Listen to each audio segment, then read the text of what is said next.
waa muuqaal kale oo qurux badan kana turjumaya isbeddelka caasimadda muqdisho si walba oo dhibaato ay u soo gaartay waa taas dhigeeda la bartamaysa dhawaan ayaa qaar ka mid ah wadooyinka caasimadda laga hirgeliyay baro gaadiidka lagu sugo oo habeen iyo maalinba la fariisan karo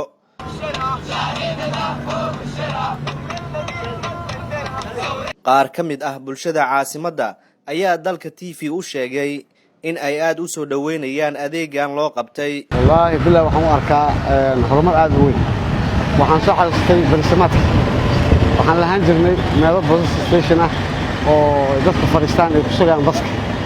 basaasna waxaan lahaan jirtay gobolka Banaadir magaalada Muqdisho dowladda hoose ayaa wax ku midday hadda ka hadlo bas stopkan aad u caawiya marka bas asugayno kala bajaajyaas sugayno ama sakan asugayno yeelado kala waa ku nasanaa waxaan ku faraxsanahay horumarku gaaray dalkeena basaska meesha lagu sugayo oo magaalada Muqdisho laga sameeyay waa meel dhalinyarta u baahan tahay runtii dalkeena oo faa'iido u yahay inkastoo qoraxda taagnaaleed maanta inkastoo dowladda ku samaysnaa boosa alxamdulillah rabbil caalamiin faraxsanahay aad iyo aad waxyaalo u baahnayna kamid tahay wadanka u baahnaay wuxuu wax ka bedeli karaa waxa waaye waa bulshada dhaqanka iyo meelaha haweenka isku imaanayna aniga Soomaalidan aan ku caawinayno wifi iyo waxyaalaha loo baahan yahay ku sameynayno subaxii oo markii qoraxda kale meelaha ka soo baxno ku nasanayno barnaamijka aad ugu faraxsanahay oo lagu dawaqaanayna dhalinyarada Soomaaliyeed awalkoo rumaanaysan meel ku nasano iyo meel ku soo iskuulka marwalba bas iskuulka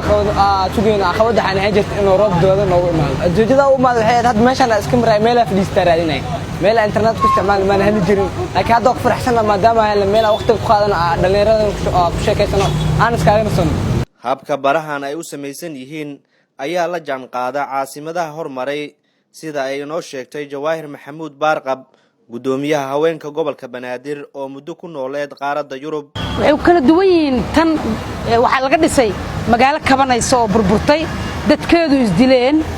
muuqaalkeedii hore iyo macnaheedii horena rabtay inay soo naqsato kuwa kalena waa dawlad maaragtay wadamo hore u maray oo dadkooda ay isku tashadeen waayo waxa la rabaa waxan dadka wada leh kan muwaadinka Soomaaliyeed dhaqaalihiisa ku bixiya maamulka gobolka Banaadir oo fursadan aad ku wanaagsan sameeyay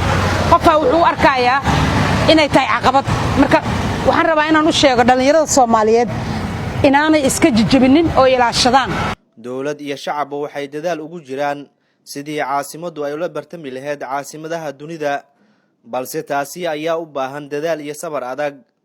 maxamed yaxya jiinow dalka TV Muqdisho